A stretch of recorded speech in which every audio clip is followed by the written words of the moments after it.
Hello, everybody. Welcome, welcome. Woo! I hope everybody's had a fantastic day so far, and welcome to our lunch StageX session. We have a fantastic lineup of speakers, amazing moderators, topics, so you're in for a treat today. To kick us off, we are going to talk about something absolutely critical, bull market for teachers. At a moment when the future of learning is being debated from every angle, this conversation puts the focus where it belongs, on the people shaping human potential every single day, our teachers. Joining us are Anish Sahoni, CEO of Teach for America,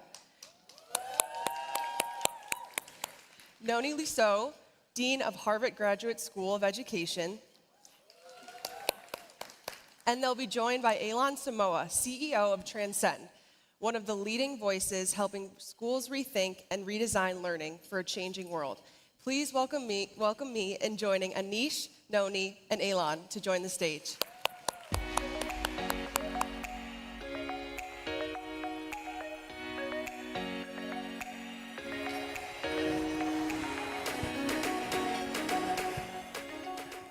Hello, everybody. What a beautiful room.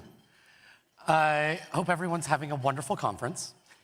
We have a short program for you, so we're going to jump right in. Of course, one of the big topics, AI. What is it good for? What are the perils? Is it going to save the world? Is it going to ruin the world? And in education, rightly, we're centering students and the experience that they have.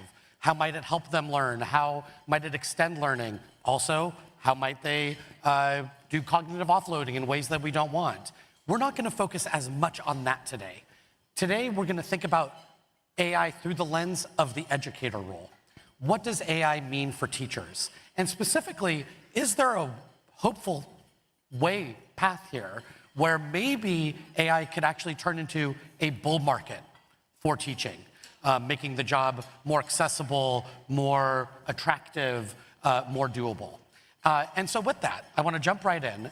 And Noni, Anish, thanks for joining us. And we'll start with you, Noni. What do you think is the real promise for teaching when you think about AI? Yeah, thank you. Thrilled to be here with you both. Where are we on the promise for teachers? And I'm so glad we're focusing on teachers, particularly after 20 years of working in states and communities and districts to improve literacy outcomes and support educators in this difficult and complex work. I think big picture, what we want to keep our eye on is there are at least 3 things we want to see more of in schools. We want more human competencies, right? We need more critical thinking, more metacognition, more extended dialogue and discourse. Mm-hmm. We want to see enhanced social emotional competencies, not just for our students, but also for our teachers in what is one of the most demanding jobs on these competencies: self-regulation, executive functions, and we want to grow attention spans today across the society. And the third thing I would say is we want to increase human connection and hopefully reduce administrative burden. So with that frame, I see 3 things for teachers, three ideas in the category of promise. Mm-hmm. I see opportunities to practice my teaching and receive feedback that I can then discuss with someone in a cohort, ideally, right? Mm-hmm. And that should have all of us thinking about effective leadership. Mm-hmm. I would like to do more, see teachers with more support in the domains of self-regulation and executive functions. And by that, I don't mean more training or rote exercises. I mean tools that drive planning and reflection. Mm-hmm. And the last thing I will say on the promise side is there is far too much activity in the system, in schools, in classrooms, in districts. There is just far too much activity. And more tools and more approaches that keep the system fragmented and do not drive into more cohesive learning environments for adults as learners and for students will simply continue to reproduce where we are today. I mean, adding off of that, I think the real promise of AI for teaching is to make the profession more attractive for teachers to spend time on the types of things you were saying, Noni, around real engagement with students, helping to motivate students to achieve their goals, and to really strive for a different paradigm for learning as well. So I know we're talking about teachers, but I think the underlying assumption in all of this is we're also able to use the tools and technology to drive forward the kind of learning that is aligned to what we know about how students learn, that gives students the opportunity to access learning that meets them where they are as well. Right. And so as I've been out in classrooms, as I've talked to prospective teachers and current teachers, one of the big things I hear is, hey, will this actually help me meet my students where they are? Will this help me spend time on the things that got me interested in teaching in the first place? Building relationships with students, and really supporting students and families to achieve their ambitions and their goals. And so I might dare say that in the age of AI, teaching might be the best first job or one of the best first jobs in the AI economy. Amen. And let's go even deeper there. So you both gestured to the possibility that AI might offload some of the less fun or impactful tasks that teacher might have, and that AI might help a teacher to literally do her job better. Could you give us some examples of what some of those might be so we can get really concrete about the promise? Yeah. I mean, the one example I'll give is we had a teacher in Michigan who was actually very worried about brain rot when it comes to AI and was worried about the lack of critical thinking. And this is top of mind for K-12 students, it's top of mind for Generation Z. I've seen it firsthand. Data just came out this week actually showing that more and more young people are skeptical of AI, they're skeptical of what it means for their futures and their ability to think. And so we had a teacher who, rather than give students math problems where students would then go use AI to solve the problem, used AI to insert an incorrect step into the math problem and then had the students deduce what did the AI get wrong about how it solved the math problem to make sure they really understood the concept. Another example I'll give is we had a teacher in Texas who had 52 different languages across her classrooms and was trying to figure out how to create text that students could access, and so used AI to translate the text and keep it at the level of rigor necessary, but make it accessible, something that would have been impossible for the teacher to do prior to AI as well. Right, so I'll just add 2 points to that with my own developmental lens, which is one, that first teacher is forcing metacognition, right? So how do we use the tools to force metacognition? The second is, in the second example, we're talking about access without compromising or manipulating the content, right, that's been developed. Right. And so the learning becomes more personalized, more precise, and matching without changing any of the rigor. Right.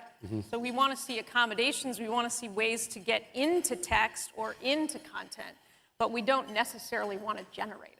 Yeah. And I know we're going to jump into perils here in a second, but one of my biggest fears on this point is we have learned a lot in the last 20, 25 years about how students learn. And one of the things we know is you need to maintain a high bar of rigor. You need to make sure the content is aligned to the standards. You need to make sure those standards set a bar of excellence that students can aspire to as well. And one of my biggest fears is a lot of that conversation is missing in some of the tools that are being developed for teachers in classrooms.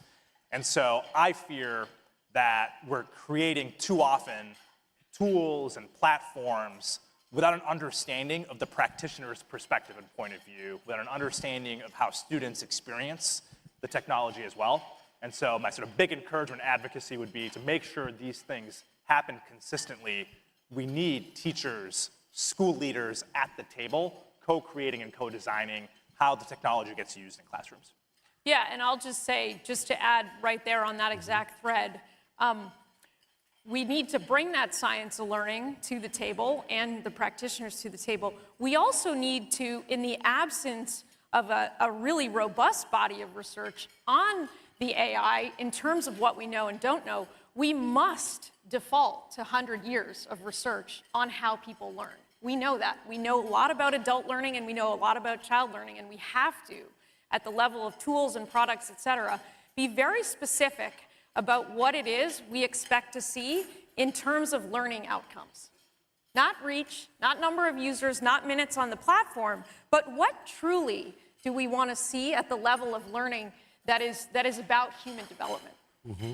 I love that. And if I may, I'm going to add just one more example that is grounded in the research, which is an example of a charter school that we've been working with that was paying attention to how much agency and relevance drives motivation, and started thinking about, would there be ways for young people to actually act as learning designers themselves with the care of a teacher and guidance, et cetera, in a way that, first of all, helps them master learning, literally, which is probably a skill they're going to need when they change their jobs 14 times in the next 20 years, but also take some of the work off of the plate of the teacher of being that learning design, the only learning designer. And so there's hope here. Okay, but as you said, perils. How did we get this wrong, right? I mean, there have been waves of technologies that haven't materialized and haven't held their promise and all the things. But let's stay here for a moment because we have to understand how we can get this wrong. What comes to mind when you think about the perils? Well, just to put a finer point on our last thread, I think what I go to in my own mind very quickly is that access to information or even interaction with a trained bot, a highly trained bot, is not the same as learning and growth. That is not it. Those may be springboards by which we want to see some learning mechanism, some developmental mechanism, some kind of rapid burst occur. But I think we can't confuse the tools and the technologies with what we know is effectively a social enterprise. We have known for 100 years that learning is inherently social. It's the relationships, it's the interactions, it's the cognitive stimulation, it's the back and forth. So how actually do we bring the technology into the human loop to enhance that developmental process that is inherently social? With peers, adults and peers will always be the facilitators and the mediators. So how do we now think about our theory of action then? Yeah. Building off of this idea that learning really is social, right? And certainly technology can help. My fear is, as a parent of a 10 and 7-year-old, having talked to other parents, smartphones and social media, there's been plenty of technologies before, right? We had the iPad revolution, we had computers, we had TV way back when. We sort of posited these as the solutions and the be-all, end-alls to what's going to advance learning. And yet, time and time again, let's talk about smartphones and social media, the research is not great on how we handled the introduction of those emerging technologies at the time into a student's learning both inside and outside of school. And so I think what we have to do is really mine for what have we learned about what are use cases that work to really give students access to this highly relevant and engaging curriculum alongside what they need to know around the possibilities of human potential and the work that they need to do with their educators and teachers to drive forward learning. I think we have a lot of lessons to learn, but we haven't yet shown or demonstrated we can bridge those things. Yeah. But the opportunity ahead of us is to learn those lessons and carry it forward. Absolutely. Yeah, and I think what we're seeing is a pattern that, to your point, Anish, we've seen before. Massive investment, rapid deployment and disruption, and then persistent inequities. Lots of patterns in our student outcomes that we worry a great deal about. And in this latest wave, with my developmentalist hat on from 2009 to the present, not only are we worried about the inequalities, the persistent inequalities, we are also clear there has been harm developmentally, right? We have adolescents whose brain development in that moment is geared much more towards risk and reward, while the prefrontal cortex, which is responsible for decision making and planning and execution, needs a lot of support and work. And so I see this as to your point, Elon, about the peril. I am certainly optimistic on the side of, if we get our theories of change exactly right and we go into this understanding there are ways we could augment the learning environment and in fact make teachers' hard jobs easier, offload some things that give them more time for what matters most, then I think we are back into the promise. But to your point, I think we are at a real critical moment to not repeat that pattern that has been repeated for a couple of decades at least. So good, such good reminders. I feel like we're grounding in some realities, starting with, as one of my board members, Boris Saxberg, says, the hardware in here isn't changing. And so we have to ground in the science of learning, like that learning is social, that's not changing. And that we have these human tendencies to overextend and hope and all that stuff is also all at play. And so let's end here with, I mean, in this room we have classroom leaders, school leaders, system leaders, product makers, investors, funders. You know, if there's a group of people that can get this right, here they are, right? And so maybe let's end with a shared vision of what would it look like if we got it right? And then everyone's job here is to backwards map and say, what role do I play in that? And so it's 5 years from now. Anish, your prediction came true, and every 22-year-old is hankering to become a teacher because the job is so awesome. What is true in 5 years? What is that North Star that we might all collectively rally around? And then, of course, what would need to be true to make that happen?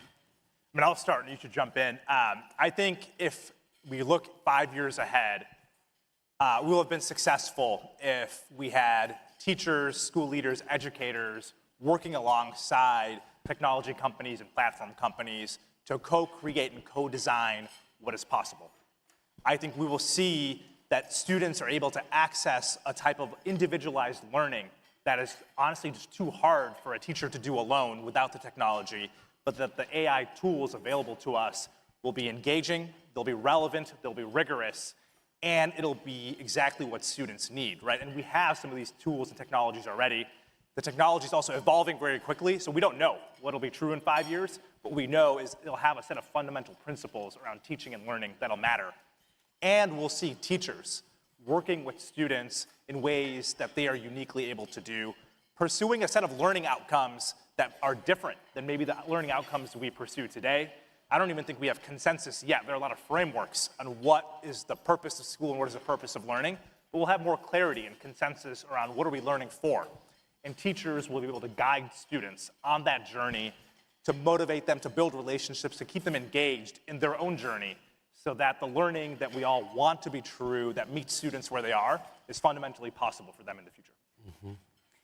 Double clicking on everything Anish just said, and then I'll put my hat on as Dean of the Harvard Graduate School of Education and say that in 5 years too, I hope that our evidence base is much more robust and actionable. We at the Harvard Graduate School of Education are launching into this. We are already evaluating, for example, the rollout of Khan Academy at scale in the Philippines. We need to have researchers at the table as well. We have to come up with much more actionable, evidence-based guidance. We have had a vacuum in certain ways on EdTech. We've gone for scale and efficiency, and I don't think that we've paid nearly enough attention to what it is we're learning for the sake of both the learning principles and designs and what we can expect in terms of measurable outcomes. We together should be a field that can talk about, we can map tools and approaches and strategies to what we expect to see, therefore, in the learning environment and what we expect to measure at the level of the learner and their outcomes. So excited about that work too. And I hope that in this world 5 years from now, we'll be able to point to whole learning environments that are showing what the future can look like. And if I can add one more dimension that I think will be important in 5 years, it's that we've accepted and built the infrastructure around the notion that it's going to keep changing, right? That we don't need to have a refresh moment every 10 years, but that the refresh is happening on the daily, right? Based on new information, based on new evidence coming from my own kids in my own classroom all the way to the kids in the Philippines, right? Like that we have some way of the shared decision making to help us evolve together in real time. And what you hear in both of these comments too is that teachers are not the end users. That's not the idea, right? In this kind of a dynamic system, this is a really healthy ecosystem of learners, including the adults. Ultimately, I think what we're getting at is AI is yet another tool, right? It's a technology. I remember when I started in the classroom, I went from a chalkboard and an overhead projector to a smartboard, right? And that was a big deal. We were all so excited. And so, yeah, it was a tool, right? It didn't fundamentally change what I had to teach my students. It didn't fundamentally change the rigor with which I had to show up, the relationships I had to build. And so I hope in 5 years, we really capture the opportunity to use it as a tool, but not as a replacement for what we know is uniquely human. Yeah, and I've loved for the last couple days that lots of these conversations here are about centering the human in the technology. And I hear that, and I hear that as kind of novel at this moment. Yes, yes, in this pivotal moment where we're at a crossroads and we could repeat our mistakes or we could really try to get it right. And many of the things that you brought up, I think, are pushing us in the right direction. Thank you so much for this rich conversation and for your expertise, and thank you for joining us. Thank you. Fantastic. All right. Up next, we're diving into one of the most urgent questions in education and workforce today. Can higher education, skills, and AI actually come together in a way that meets the realities of a changing economy? Joining us on stage, Byron August, CEO and co-founder of Opportunity at Work, and Ted Mitchell, president of the American Council of Education. I'll be joined by Jane Swift, president of Education at Work and former governor of Massachusetts. Her leadership has long bridged education, workforce, and public service. Please join me in welcoming Byron, Ted, and Jane.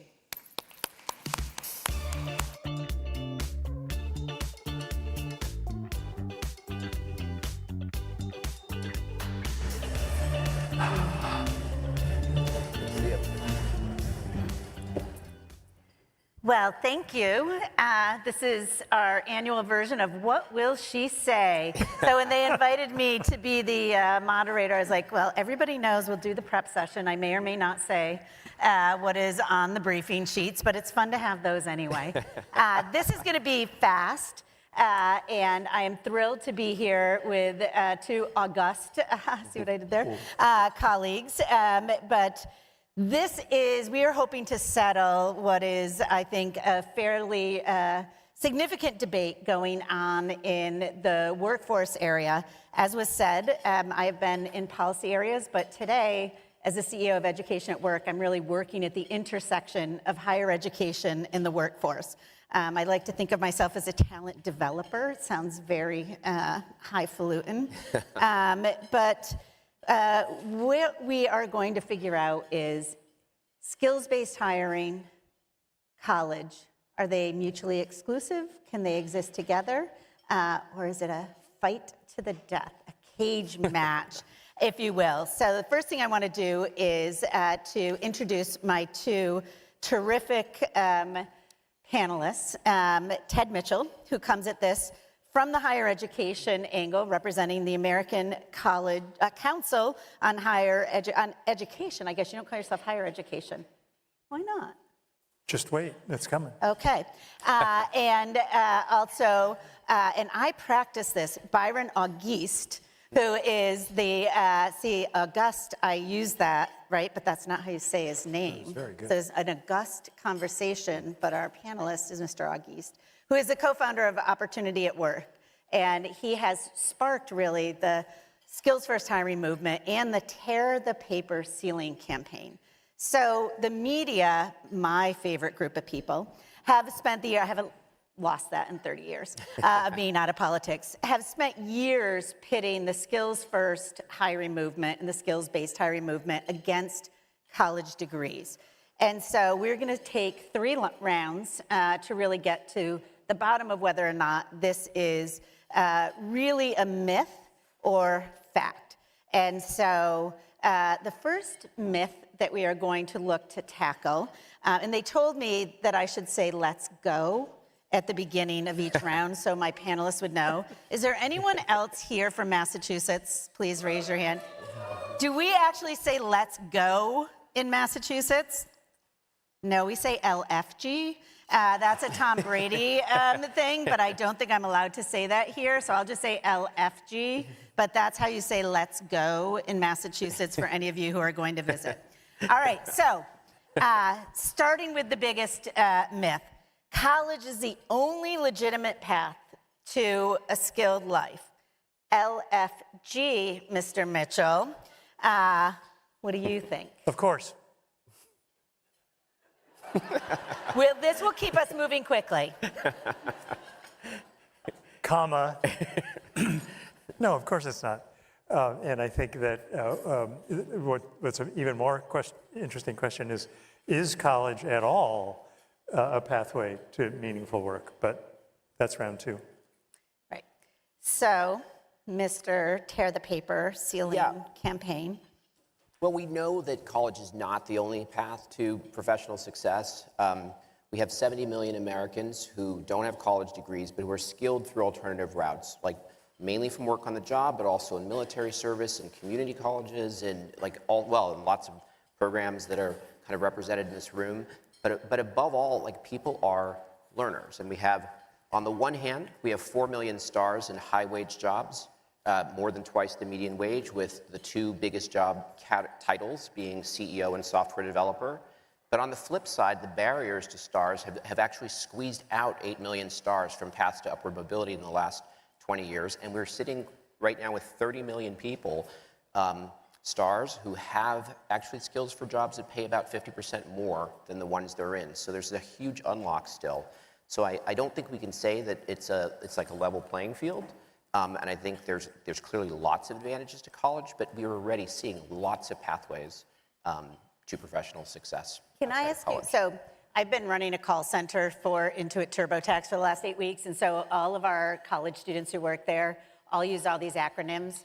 I thought there was one I didn't understand because they kept putting RR in the chat, and I was finally like, because I have to ask my kids all the time, what do these things mean? RR means restroom. I didn't know what that meant. We're using the word stars. Yeah.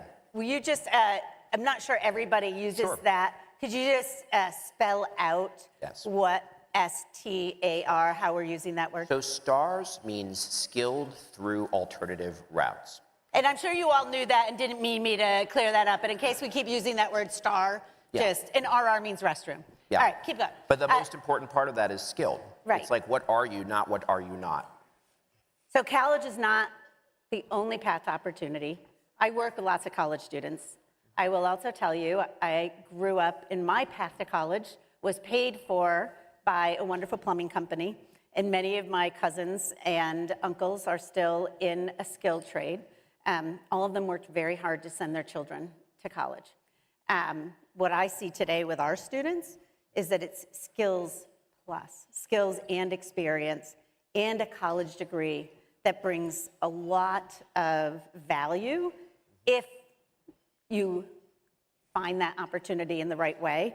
So if college is not the only path to opportunity, what is the solution for most young adults or most not so young adults? How do we find opportunity for more workers in this rapidly changing economy? Why don't we start this time? Yeah, This is still question one, by the way. We haven't even gotten to question two. You'll know when I say LFG.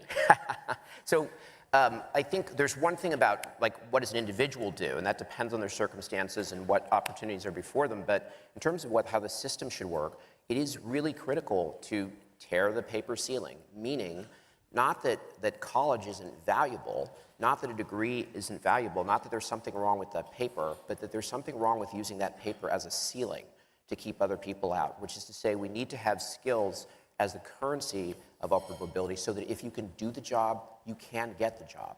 That's number one.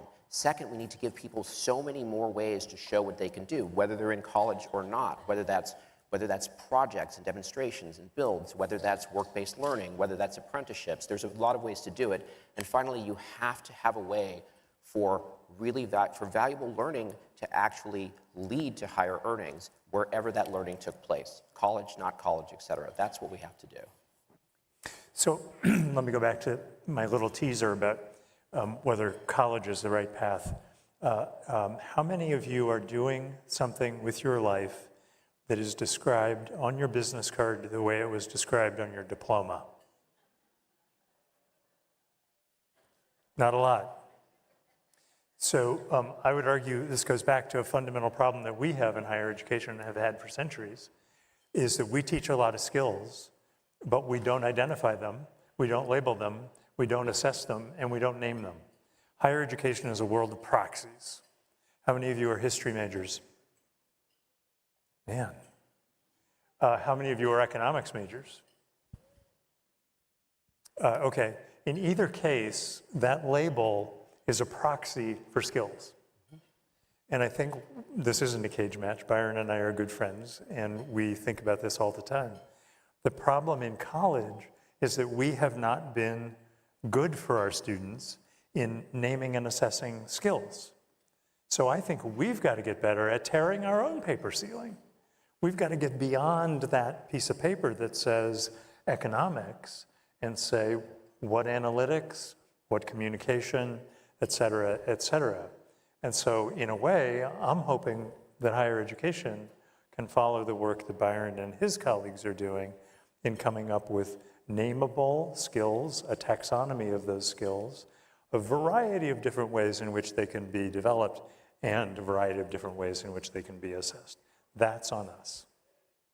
So I think we're all violently agreeing, which makes things really boring, which you don't want to provoke me into trying to make this more interesting. I just ain't going to warn you about that now. But if we're agreeing that this is a skills-based world and we need skills, and college is one of the ways, but not the only way you can do that, folks still think there are parts, maybe, of college. I think you were saying the diploma and how the transcript may be obsolete.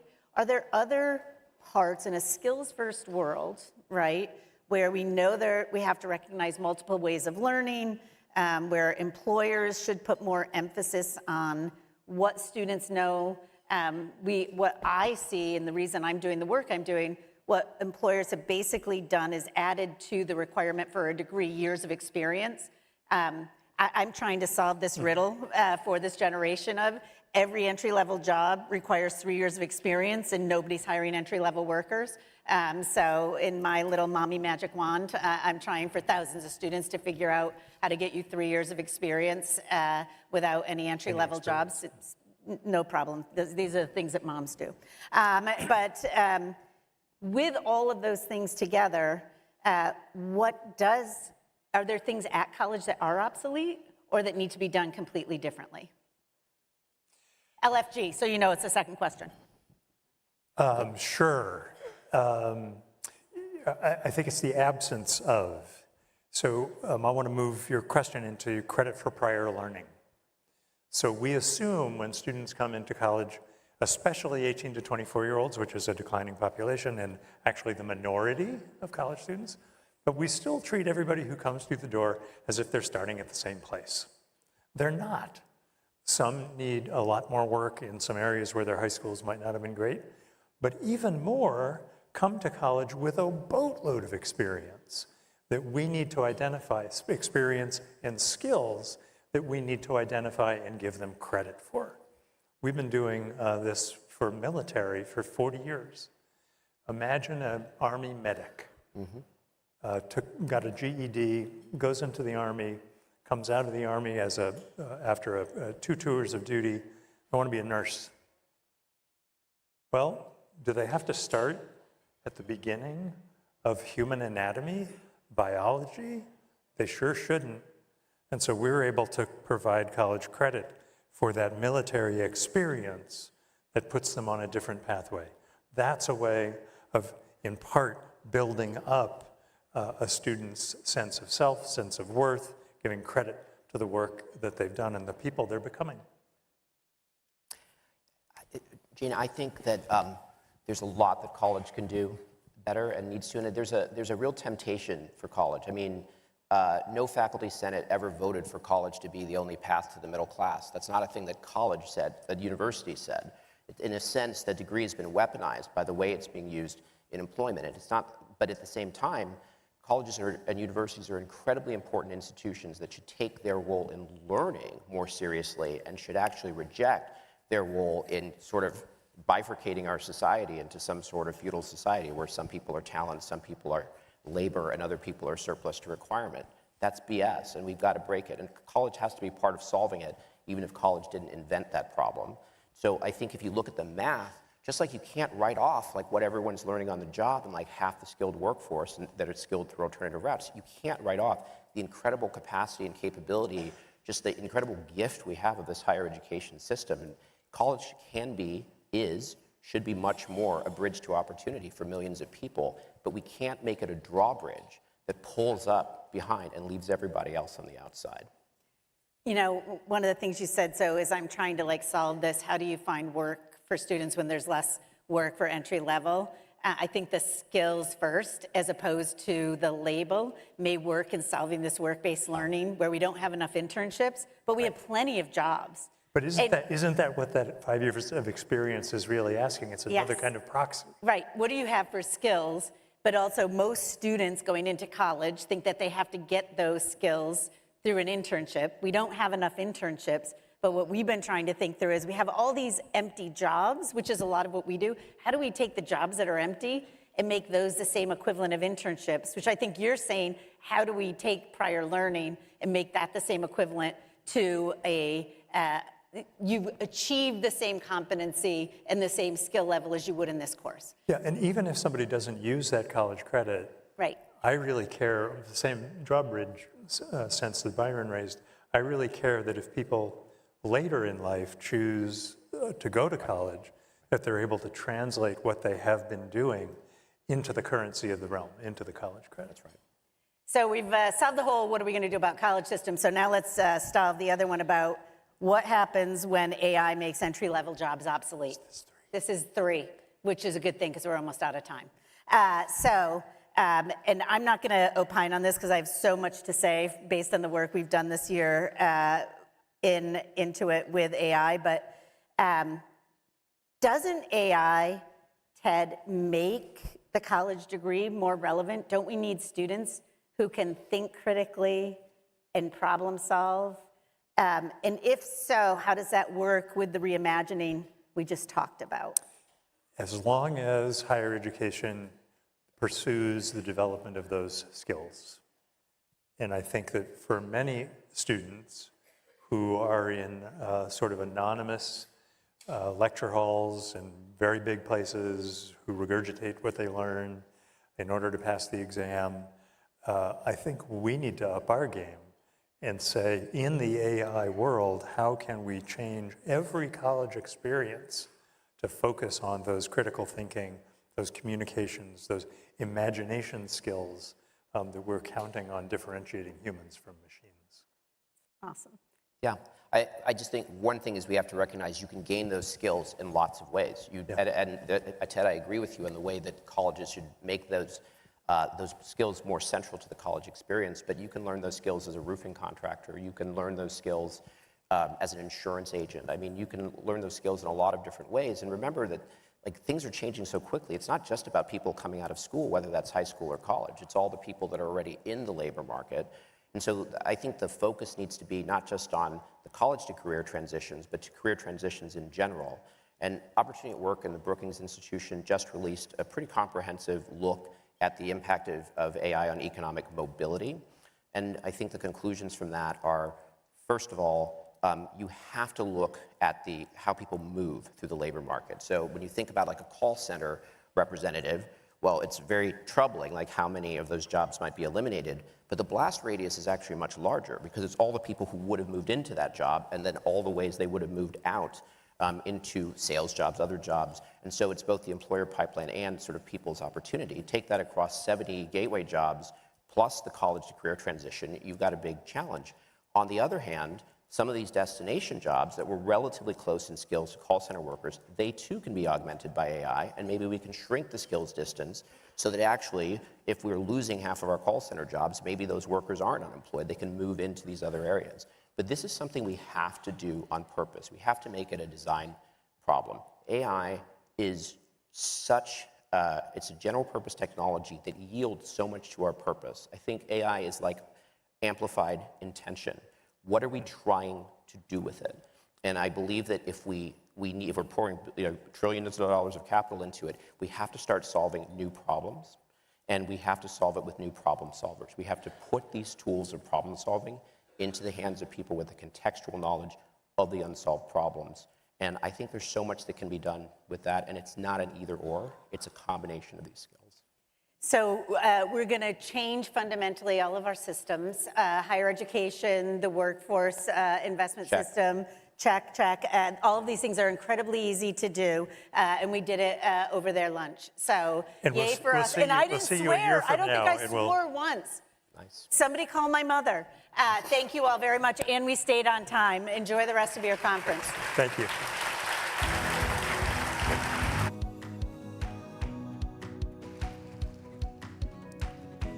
All right. Our next panel brings together leaders who are not questioning traditional learning models, they are building what's next. We're bringing onto the stage 3 incredible disruptors representing Masterclass, Speak, and Magic School. I'm particularly excited about this one. My first ever job was at Masterclass, so this is super, super special. We've got Adil Khan, founder and CEO of Magic School AI, Connor Zwick, CEO and founder of Speak, and David Roget, founder and CEO of Masterclass.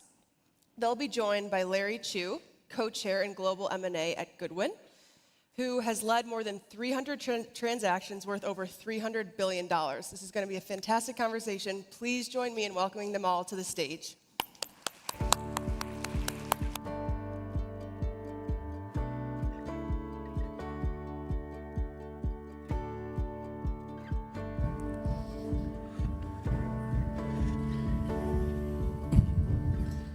Wow, it's incredible to be here. This is my first time at ASU+GSV, and I must say I'm incredibly impressed with the collection of people, the thought leaders in the room. They gave us a very controversial panel during lunch, and the topic is burning down traditional learning. Here comes the disruptors. We couldn't have a better collection of disruptors today. I've had the privilege of having an almost 3-decade-long career at the forefront of technology and what's happening, and I can tell you that right now we're living through an age of unprecedented speed and change. And so for a while now, I think people have questioned the veracity of our current educational rails, our current educational architecture. And I'd love to start off with asking the panel what they think in 2026, given what is happening in technology and in AI. What do you think is worth burning down, and what do you think is worth saving? Who wants to kick it off? Yeah. I'll kick it off. I think first I'll start with what's worth saving. Before founding Magic School, I was a teacher and a principal, and I founded a public high school. And when I hired teachers and they walked through the door, in our first trainings with those teachers, I said that the foundation of our school is going to be the relationships we keep with our families, the relationships we keep with our kids, and everything else is built on top of it. So certainly we'll have a rigorous curriculum, certainly we'll differentiate instruction for students who are different, who have different learning styles, but the foundation of learning is a great relationship. And that's worth holding on to in a world where we're spending more time on devices. Our apps that we use every day are designed to keep us on them. So human collaboration, human relationship, that is worth saving. In terms of like what's worth blowing up or getting rid of, I think that believing that there is someone who knows better than the classroom teacher on how to educate the kids in front of them. The person who spends the most time in the educational process with the child, to remove their expertise or believe that that relationship and that daily experience with their learning style, what they understand and what they don't, believe that there is an external provider that knows that better than the teacher, that's something that we need to throw away. That's present today. And will likely continue to be even noisier as generative AI comes into the world. I'm a big believer in we need to amplify the abilities of teachers to serve students and use AI as a really powerful tool to assist them and to help augment their ability to serve the diverse learners in their classroom. But there's an alchemy of wisdom and relationship that creates incredible learning that we should hold on to. So Connor and David, so a deal you're building within existing Rails, Connor and David, you're basically saying there's a better other way. And with Speak, Connor, you've basically shown us there's a way to learn languages outside of the classroom. Do you think the traditional sort of seat-based model is broken and gone? And then David, I'll tee up your question as well. You know, you've brought Hollywood production quality, you know, to masterclass and to learning. Do you believe the traditional lecture is dead? And do you think that traditional learning institutions need to elevate their game? Yes. Okay. We'll park the yes for a minute. We'll go to Connor first. I think David and I are going to agree on a lot of things here. I think to your question around what we see at Speak, so for context, we're trying to build the world's first truly superhuman tutor, starting with language learning. And the traditional way of learning languages, like most things, is really all about, it's centered around number of hours learned. How many hours have you practiced? And that determines how good you are. And then the second thing we have are assessments, which again, are kind of famous for testing a set of skills that are completely different than the set of skills that you're trying to learn. And so you get people gaming tests, et cetera. I think this is going to be completely blown up, and we're seeing that with Speak. So we're very focused at Speak on how do we actually build a real measurement of the actual skill that you're trying to master, which is the holy grail of mastery-based learning. And I think the really exciting thing about AI and the technology is that it is possible to do this now. And we're seeing that in the lens of language learning right now, where we can determine in a superhuman way, because AI has a perfect memory of everything you've ever said into the app, exactly what you know and don't know, what you've been able to demonstrate, what you haven't been able to demonstrate, and then we can completely adjust the lessons accordingly. And as a result, we see people get to their outcome, whether that's full fluency, partial fluency, whatever, much faster, at least 3 to 5x faster than traditional methods. So let me just interject for a minute. How do you reconcile Adil's comment around, you know, the human still needs to be in the loop? There's like a very important aspect of having humans in the loop. And it sounds like you feel like you can do everything without humans. I think that there are two very different things that are, so far we've combined them as one concept, but they're two concepts.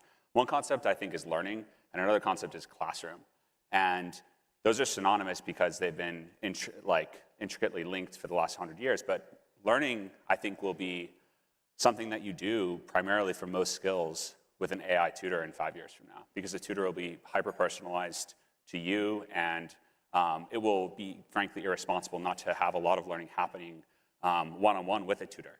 But I think the classroom is something that we created 100 years ago during the Industrial Revolution to have mass childcare, so we could increase the labor pool. And it's kind of linked with learning, but it's actually serving a slightly different purpose. And I think over time, it'll be interesting to see how these two things co-evolve. But I suspect that we will dedicate part of the time in the classroom for learning, but there will probably be a lot of time, I would guess, where we'll do the other reasons why we have children in school, which is socialization, connection with the teachers. There's a lot of skills that I don't think AI will be better at teaching. And I suspect that that's the way the world will work. And we'll see that these two concepts are actually a little bit more divorced than we realize. Awesome. David, you jumped in there, and it was a quick yes. You basically created the category of edutainment. Expand on that a little bit and reflect on how the alternative to traditional learning is challenged by the structure of masterclass. We know from all the academic work out there that the best way for anybody to learn is one-on-one instruction. So the question has to be asked, why for the past 100 years or 1,000 years do we learn in a classroom of 300 people? Let me ask you, how many of you in undergrad had at least one class that was at least 300 folks in the class? Okay, why? It's simply cost. It simply was too expensive to get you that instructor one-on-one. That that is the only reason why.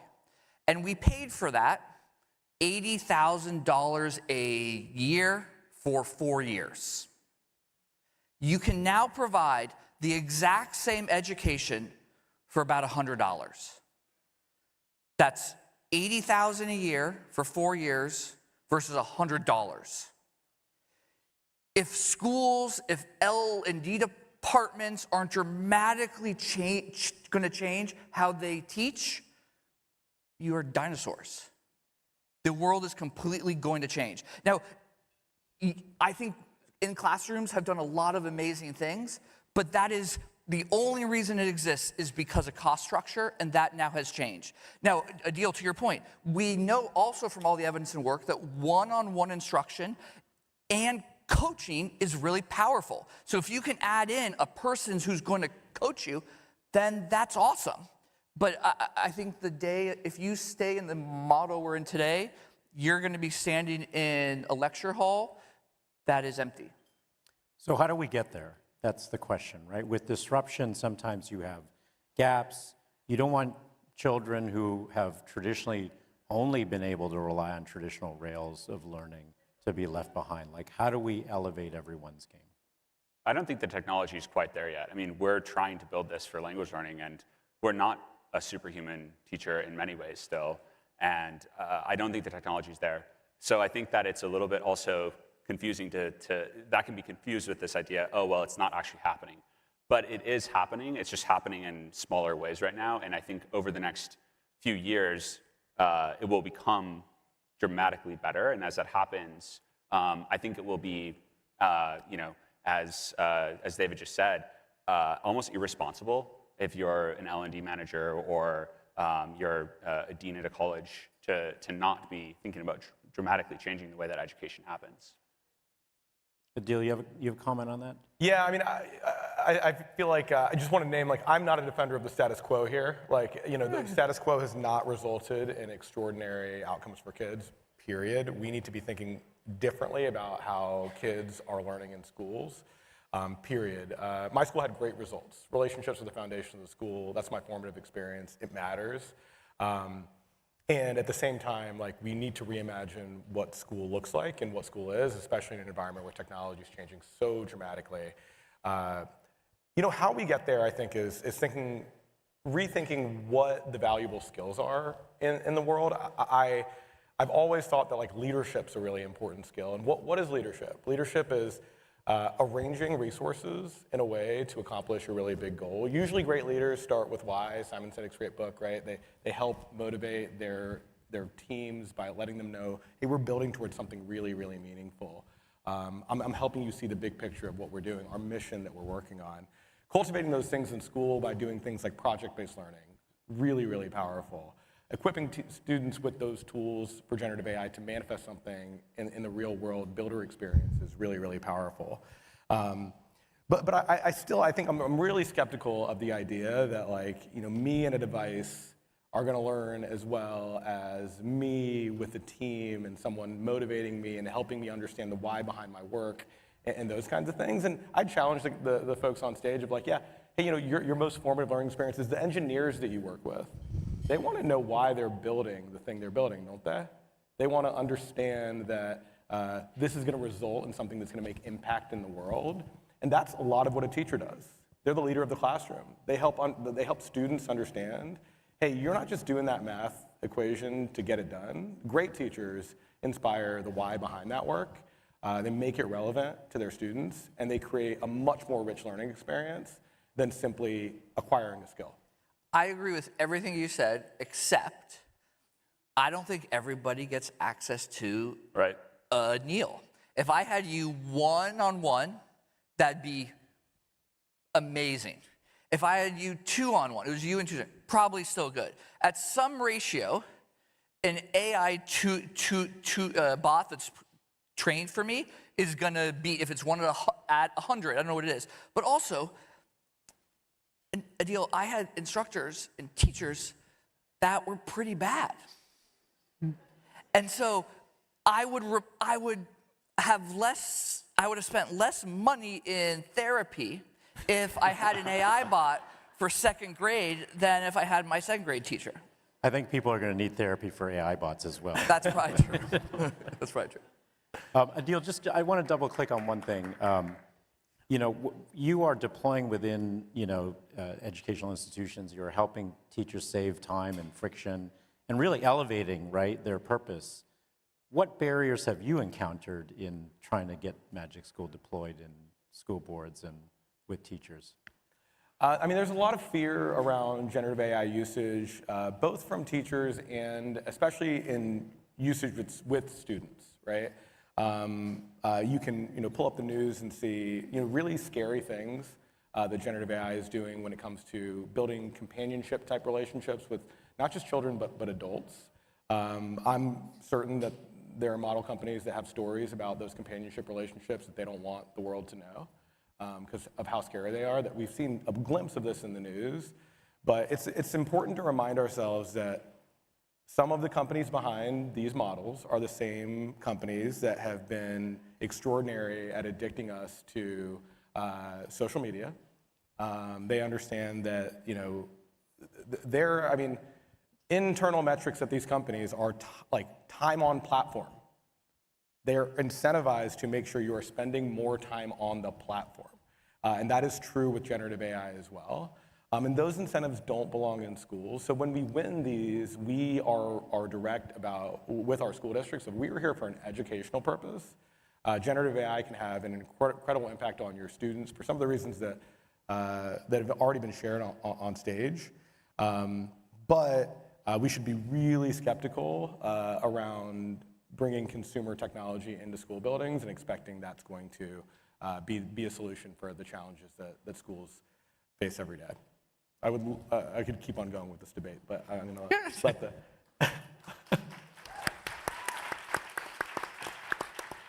Switching gears for a moment, David, you've spoken a lot about how diploma-based institutions are being disrupted, in particular by AI, and that your focus is on skills-based learning. And, how do we increase that methodology of learning and certify people have the right skills that they need?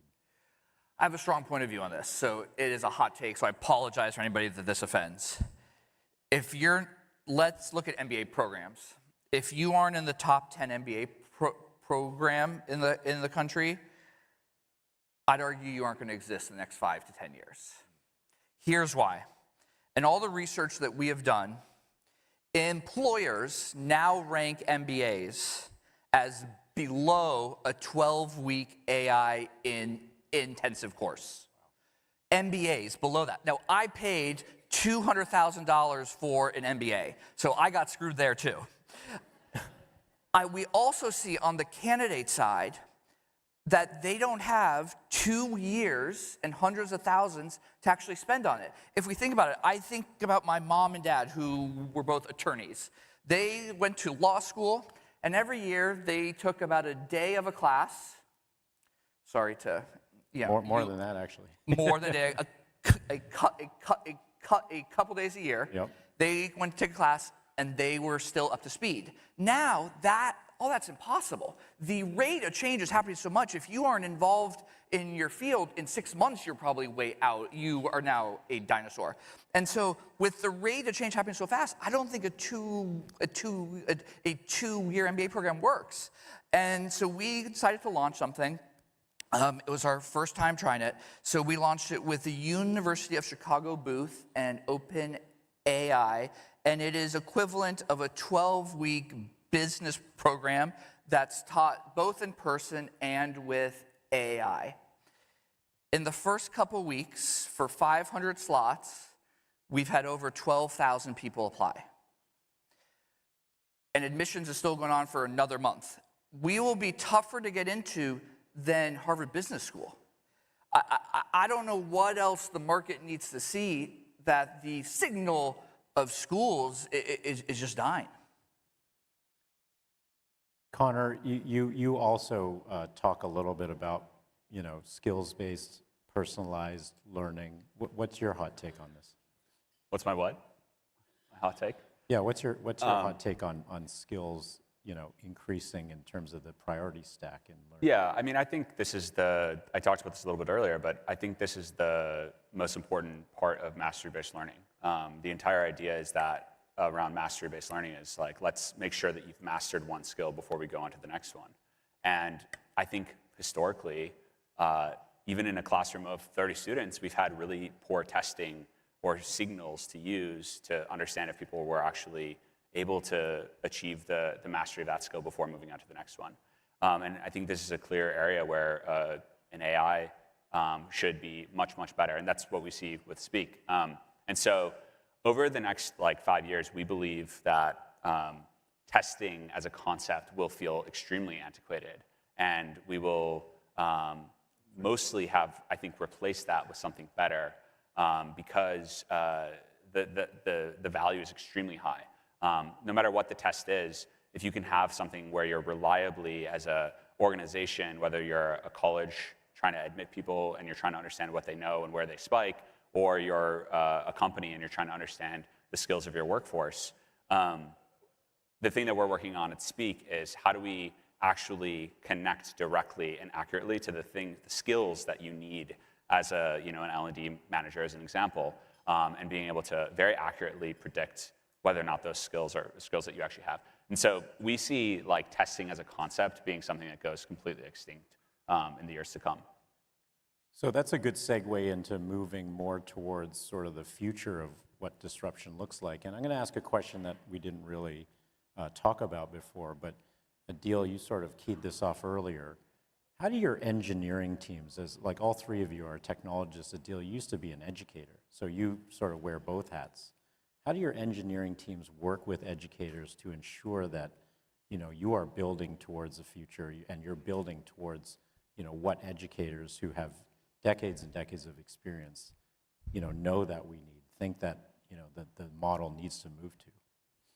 I think that one of the things I agree strongly with that was stated by Connor is this idea of mastery-based learning, and that talk about something that we need to leave in the past is classroom-based teaching that teaches to the middle, right? Being in a classroom where you're way ahead of your peers, you're incredibly bored. If you're way behind, you're not being served. And AI can be an incredible tool in a classroom like that to help students get accelerated if they're ahead of the curve, supported if they're behind. So I get really excited about using generative AI in novel ways to solve some of these decades-long problems of having 30 kids in a room who all are not the same style learners. There are these persistent edge cases for students, and there's only one teacher who can reach them all. So I think there's some agreement here of where AI can play a really, really meaningful part in that story.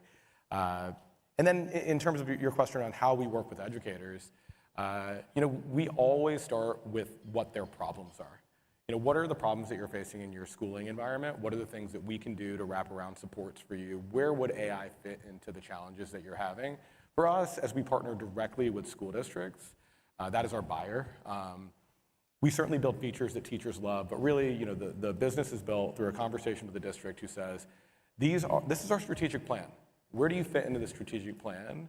Because we believe deeply, for our local context, this is our best thinking on what's going to help us drive outcomes for our kids. So it always starts with what are your problems first, and then we come in with, hey, this is where we think generative AI can be really helpful. And we try to push, right? We try to say, hey, you might not be ready for this thing, but we think that it will be such an accelerant to your plan that you should go for it. But at the same time, we respect the local districts that we work with and their vision for what they want for AI for their children. And that is, it currently looks quite different. I'll say that pretty open. We have schools and districts who partner with us and say, we are not ready to use this with students yet. No matter how much you've assured us that it's safe and you've done all this guardrailed work, we want you to turn that off in the platform. We actually give them a toggle to turn that off. And then we have districts who are saying, give us more for students. They want more of the stuff that we're hearing on stage. They want more of self-driven learning, right? So there's a spectrum of the way that schools and districts and communities are thinking about technology. And that's not even going into the headlines around generative AI. If I go to the Northeast and I'm visiting school districts there, they're asking me about climate change and how are you guys dealing with generative AI and its water use. If I go to the Southeast, it's more of a relational question. It's different, but generative AI is more than just a technology. It is a, it can intersect with your political views. It can intersect with your, your fears and hopes for the future. Yeah, I would add. I think for us, we have a team on staff. It's one of our biggest teams of some of the best language teachers, linguists, et cetera, from around the world that help us form our pedagogy. And I think we have also a very intentional thing. You mentioned teachers in classrooms. I think an important note, though, from our strategy is from the very beginning for Speak, we identified language learning as a market to go after first because it was a market where we could go directly after adult learners because the mission of the company is to build the world's first superhuman teacher. So we need to move as fast as possible. And we worried that if we were going into classrooms, we would have to worry about all of these other things and it would encumber us, which I think there's a huge opportunity there. But we're really focused on just proving that AI can be a really effective teacher. And so I think that's been extremely liberating for us because it allows us to really be unconstrained with just trying to build what we think will be the most effective solution and work with learning designers to make that happen.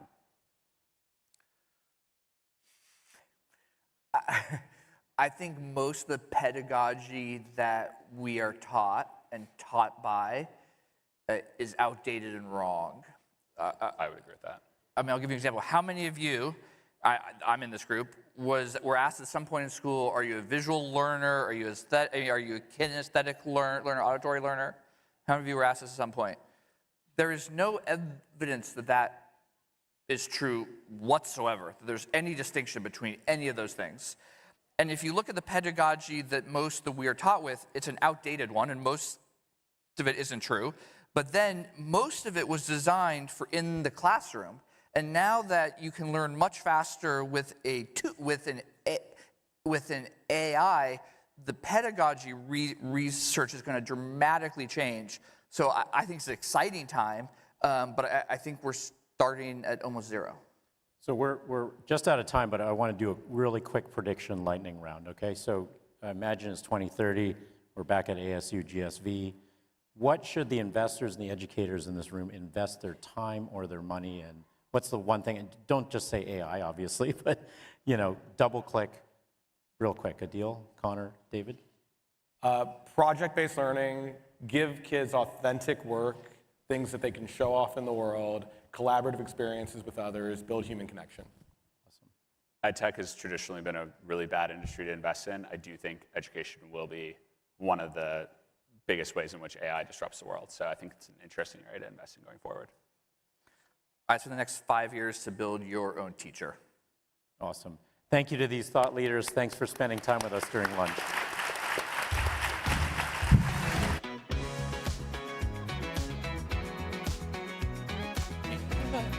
Bye. See you soon. All right, we've got incredible last two sessions coming up. I am pleased to introduce Scott Pulsifer, president of Western Governors University. Scott has helped establish WGU as one of the country's most important models for student-centered innovation, using technology and data to expand access, improve completion, and drive real return for graduates. For a conversation on student-first, AI-native vision for the future, please join me in welcoming Scott to the stage.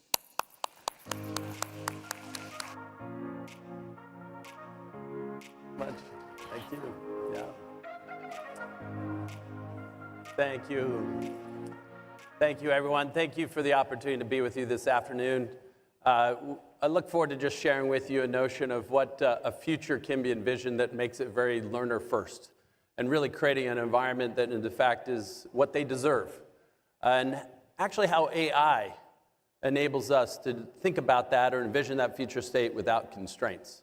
That's the objective of this. And I'll share with you a model or a method or an approach, if you will, as to how to think about transformation and how we do that. But I'll then provide 7 examples of how we're utilizing that AI to help us redesign, reimagine, rethink about how we can do that in instruction and in learning, in design of programs, curriculum, et cetera, and then leave you with 5 considerations.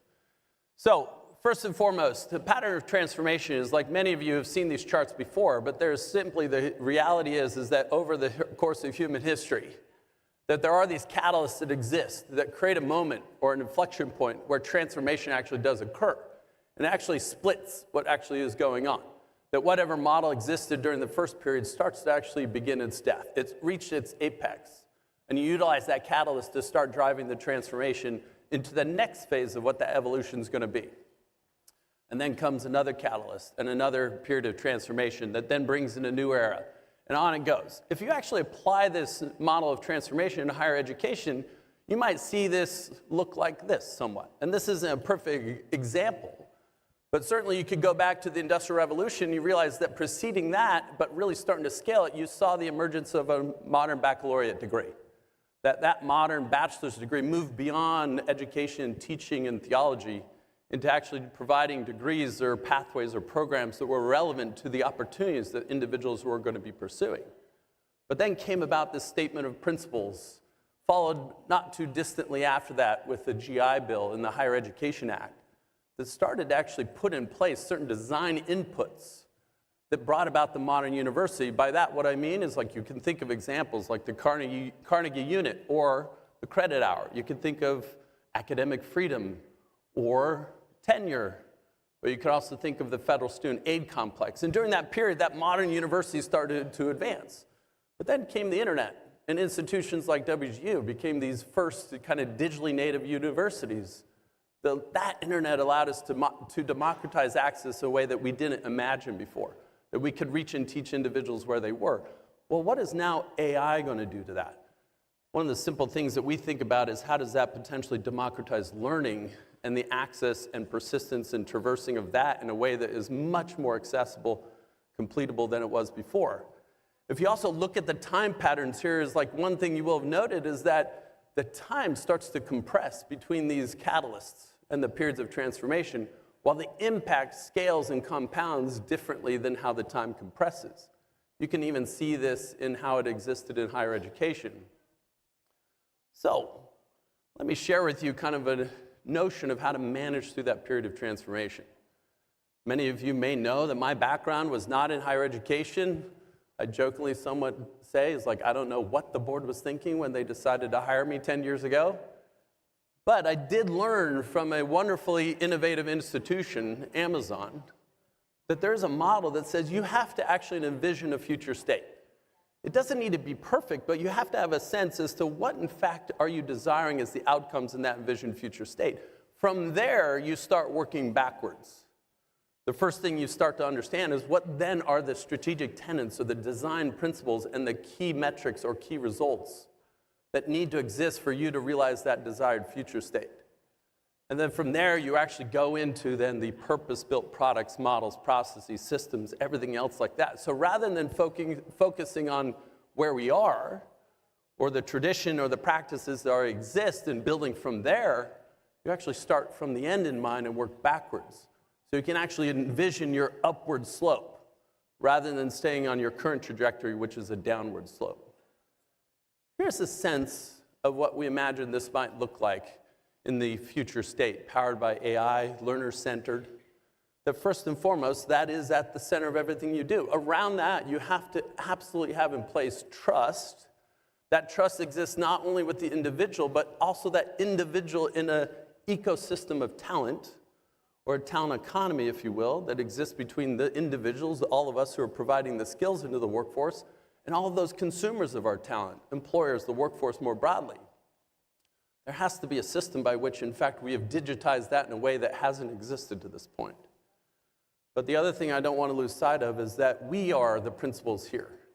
The individual is, in fact, the one who has the agency to decide what is it that they want to do for themselves to live a self-directed life. If you start with that core, you start to see certain design principles come about in our envisioned future state. These are some of the ones, not some of the ones, these are the ones that we actually focus on at WGU. You'll note some key phrases in there that are very unique about if you want to be learner-centered, you're actually thinking about how do you personalize, customize, individualize, whatever that verb is, to ensure that every individual has the capacity to access it, to traverse it, to attain it, and ultimately live a self-directed, economically mobile life. Well, to do that, you have to think about the relevance and the timeliness of that pathway to the opportunity. You have to think about that architecture of it from a skills architecture, a competency-based model. You also have to ensure that it's networked in a way that, in fact, gets us from where we are to where we want to be. So this is Envision Future State for us. Actually recognize this is at the center of the talent economy of tomorrow, in our sense. That really empowering individuals to be economically mobile in their lives, to do that in a self-directed way. But in turn, you're also powering a workforce of the future, that those employers are also discovering and sourcing and hiring all the talented individuals that they need into those jobs of the future. So let me share with you these 7 examples of how we're doing this at WGU. And this notion here is simply to present is like, it's from a university to ... It's not an AI university. It's actually trying to solve for how do individuals acquire the knowledge, skill, and ability they need to progress on the pathway to the opportunity they want in the future.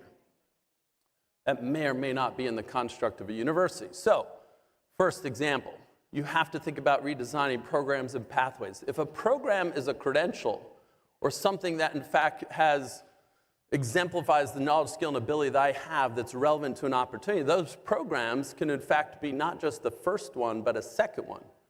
But the pathways have to recognize that all of, in this case, 9 different starting points, that all the modes and methods and costs and time, et cetera, and duration and routes of how they get from where they are to where you want to be are different.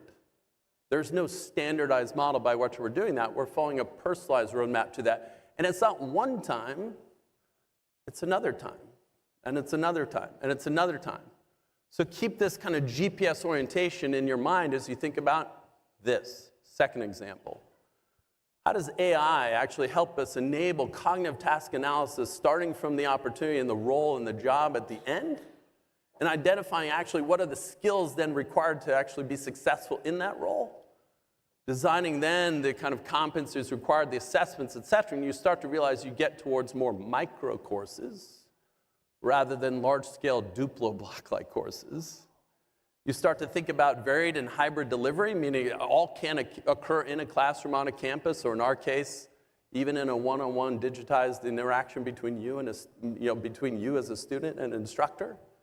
And you move from this kind of fixed path model and academically, start from the provider side into a future, and you actually start from the market side and drive that into the customization of those paths, the programs, and the curriculum. Next step you can see is how I'm going deeper into this. Is how we're utilizing AI. You heard some great examples from the panel before this, is that personalizing learning and adapting the journey means that in the specific subject matter that you're trying to develop proficiency and competency in right now, the instruction has to occur in a way that is right for you, not in the standardized delivery of content model that most of us have known. But that adaptive journey also means that it has to be sequential for me personally. The depth of it has to be relevant to me personally. That if both of us are in the same physics class, we may never even traverse the same content because it's composite in its nature for us individually and specifically. That also means you start to realize that you're going to get to this variable assessment model rather than singular summative assessments. Because if there is no standard Duplo block course, then the assessments themselves are no longer standard final exams. Next example. Many of you in the room have probably known Benjamin Bloom's study over 4 decades ago at Northwestern Chicago, who highlighted this simple point. That in a conventional instructional model where we have the single faculty member broadcasting all this content to a classroom of 30 to 300 individuals, that's a content delivery model. In that model, 20 to 40% of individuals develop mastery, and it's a wide distribution. As you have mastery with corrective instruction, you in fact improve the proficiency and the percentage of those who achieve it. But what he really realizes when you combine that corrective instruction with one-on-one tutoring, you in fact see that the median proficiency of that group of individuals is 2 standard deviations better than those in a conventional instructional model. But more importantly, more than 90% of individuals can develop mastery in any subject. That's the design approach we're taking to WGU. Now, many of you already know this, is that we designed an instructional model that is already one-on-one. It's like 24/7 office hours between students and faculty. But what does AI do for us now? You can so dramatically scale up that tutoring one-to-one model in a way that we, even at WGU, have never contemplated before. Because why?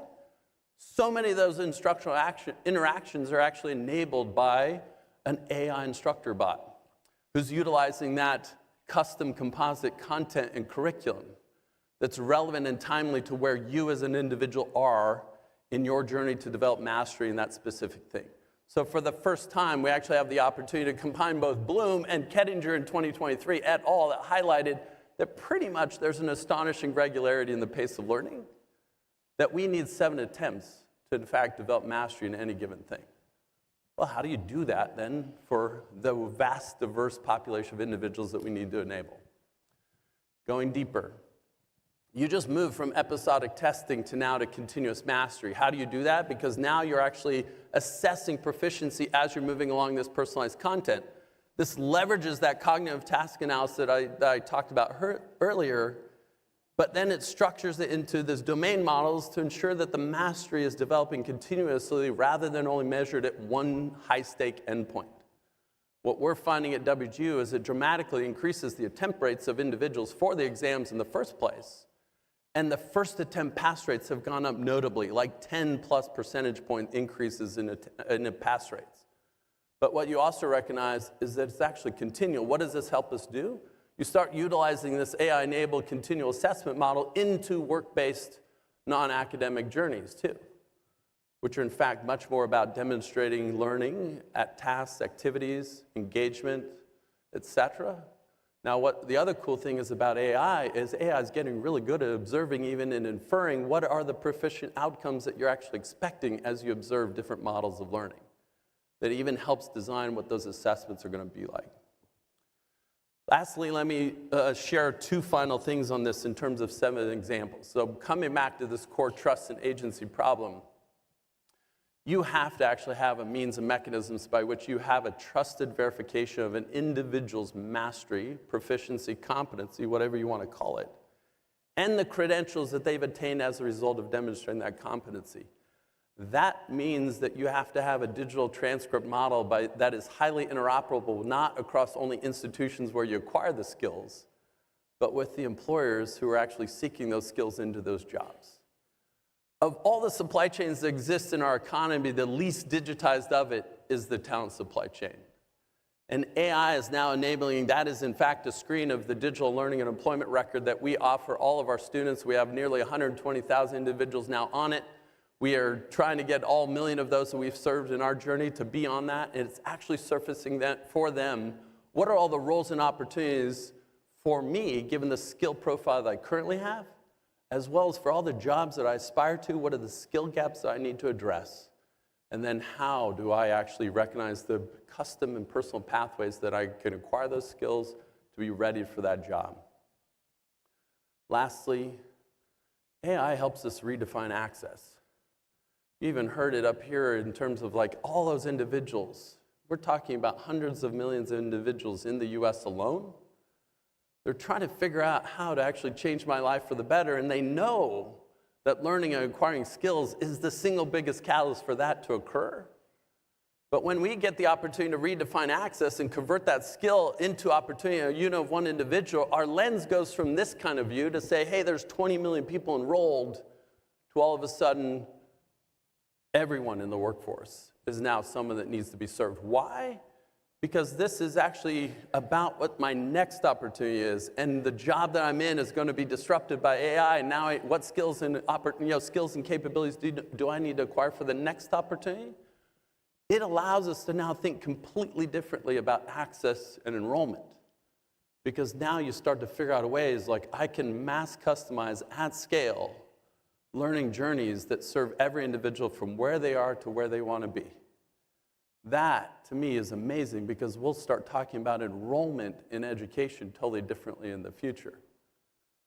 So, for all of you in the room, for all of you leading institutions, for all of you on the workforce side of that who's trying to figure out how to upskill and reskill all of your individuals, What will you choose to transform? How are you going to utilize AI to remove the constraints and the parameters that you previously lived under to think in an unconstrained way that's focused on the individual, that you can create de novo, that allows you to abandon the past to kind of settle the future?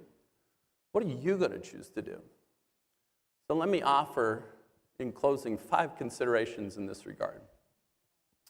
First and foremost, AI actually should accelerate the pace of innovation while lowering the risk of it. How do you do that?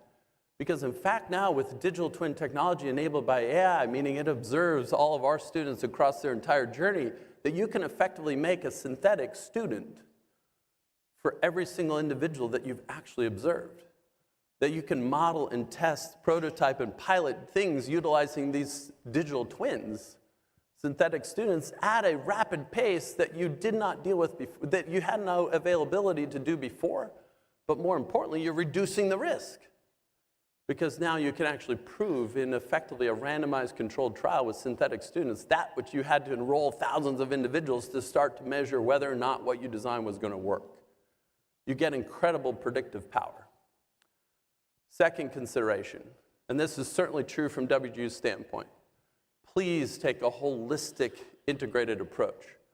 Most of us who went to conventional degree programs at more conventional institutions, we traverse 40 different courses with 40 different instructors, and no one is paying attention at all to how I experienced across those different courses, and we are hardly utilizing technology in those specific classrooms in those 40 different courses.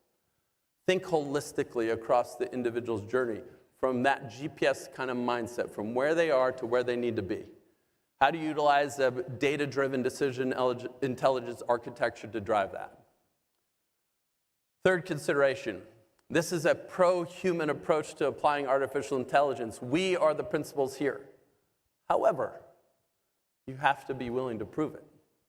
We even take that mentality with respect to the 1,000+ mentors we have serving the nearly 200,000 concurrently enrolled students, that we have to be able to prove that the human approach to things is better than the AI native approach to something, and vice versa.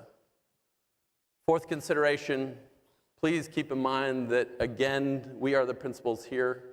Think about credential portability. If your employer's on the workforce side and you're thinking about how to reskill and upskill things, do not assume that they are going to be with you for decades. So how do they take all that knowledge, skill, and ability they acquired through the learning and training they developed on the job or through other academic models, and it travels with them? They are the sovereigns. Lastly, are we entering into a post-institution future? This idea that, in fact, institutionally provided one-and-done education, coming-of-age experience, it's actually freeing us up now to think about structuring learning that is proximal to the individual and the opportunity. It is at the intersection of where they are and the next opportunity. For that means there are so many 25-plus-year-old individuals who now we can serve in a way that thinks differently about an institution of learning and instruction. Let me just close with the philosophy. Tale of two Zenos. The first Zeno is of Aleia. Many of you know him, 5th century Greek philosopher. He basically put a lot of these paradoxes in front of us. The most notable one was Achilles and the tortoise. It was captured by my professor or my teacher, Mr. Allison, in calculus in high school. You can leave my class at any time, but you can only go half the distance with every move. You can never get out. Transformation ends up unattainable, so you don't bother. You just give up. You're just trying to polish the rock that I already have. But Zeno of Citium, founder of Stoicism, 3rd century BC, his argument is like you start with small achievable steps. And with each step, you learn so much that you actually lengthen the stride in the next step such that action matters more than precision. Transformation is actually realized through action. I wish you all the best in your transformation. Thank you so much. Have a great afternoon.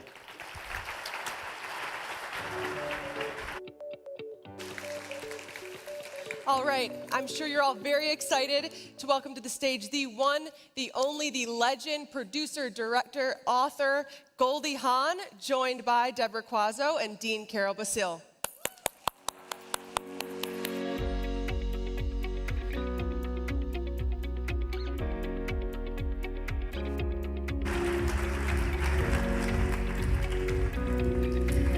Okay.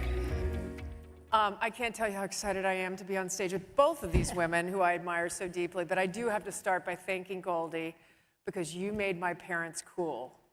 And the way you made my parents cool is like, I grew up I'm 65, and so in late 60s, early 70s, every week, the one thing you could set your clock to was watching Rowan and Martin's Laugh-In. And I thought the fact that my parents had us all watch Rowan and Martin's Laugh-In, you're all too young for this, but anyway, made them so cool. It was remarkable. So thank you, thank you, thank you. You are very welcome. You made mom and dad cool, which is not always easy to do with moms and dads, so it's good. Goldie Hawn is really quite a marvel. She is an Oscar winner, Hollywood icon. She's a lead actress in over 25 films, TV shows. She's a great mom. She's a great grandmother, a great partner. And in 2003, because people say, like, why Goldie Hawn? I'm like, okay, let me tell you why Goldie Hawn. So 2003, you started the Goldie Hawn Foundation, which you built and what has built up to become Mind Up. And we'll get into that with Carol as well. Your initiative for schools reaching over 7 million students today in 45 countries. I'd love you to talk about what brought you to that decision really early. And when you did that, not a lot of people were thinking about mental health for kids and things like that. So really, what drove you there? What caught your attention about what was happening with kids? Was it your own kids? Whatever. So we would just love to hear the Goldie Hawn story about how you got here. Okay, well, first of all, I can't bear an unhappy child. It's very, very, very interesting for me because it really upsets me. Children should be happy. They should have a good life. They should have an enjoyable childhood. But what I was learning and what I was seeing, which was really alarming, is that I saw that children were actually committing suicide at 10 years old. And when I started looking at some of these stats, I thought, wait a minute.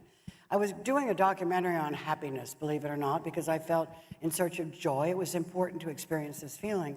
But then I realized that our children were not experiencing it either.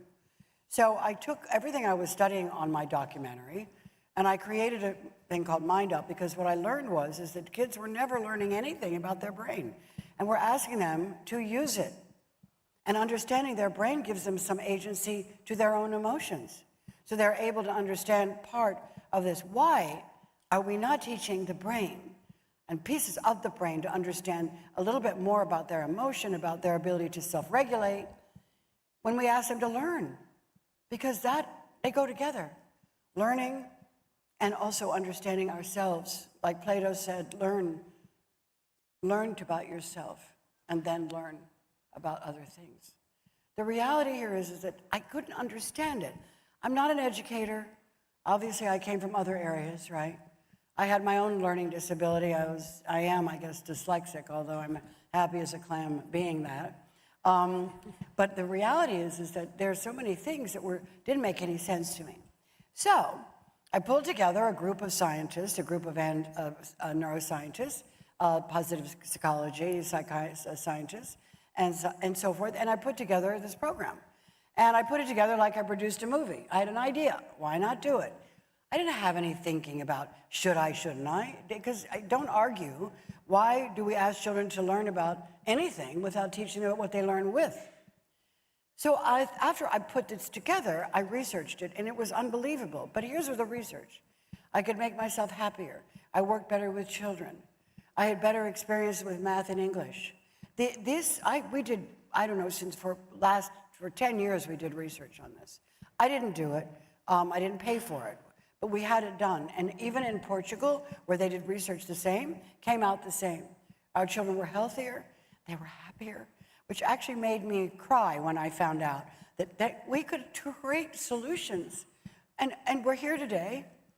And today is a very exciting time, and I'm really happy to be here, might I say. And it's wonderful to see everyone confabbing together. When 7,500 people are not doing it together, which could really be a mosh pit like we've never seen in our life, but just together is great. Well, we want our classrooms to have community. What's happening today is our children are not well. We all know that. So today I'd like to interject that the people that we want to learn and teach and inspire and excite are children that are frenzied, children that are not always present, children that have anxiety. We have some really serious issues. So there's two things here.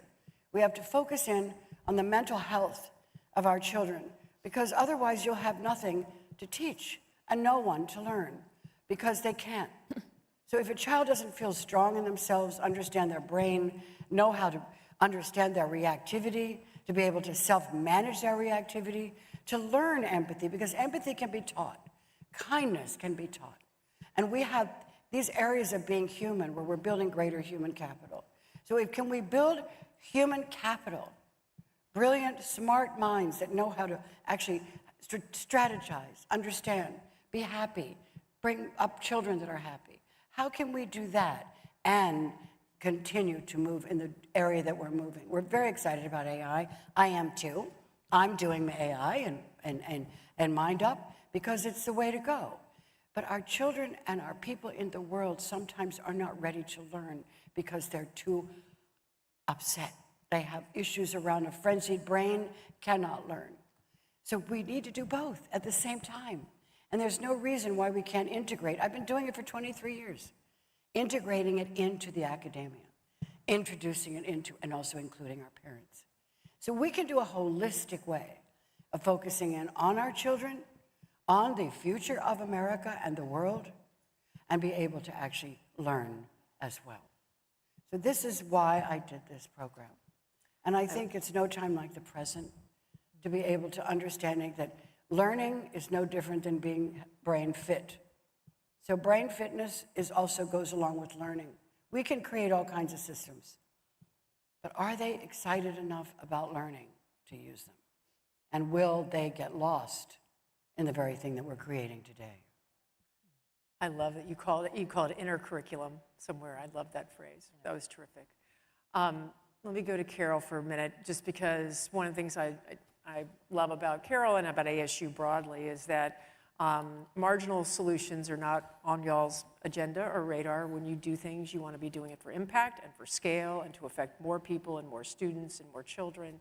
So I just love to hear, I think you all are in the process of setting up a full-on partnership, and I'd love to hear, what was attractive about this, what was interesting about ASU partnering with Mind Up and the program, and how the two of you see scale driving from you.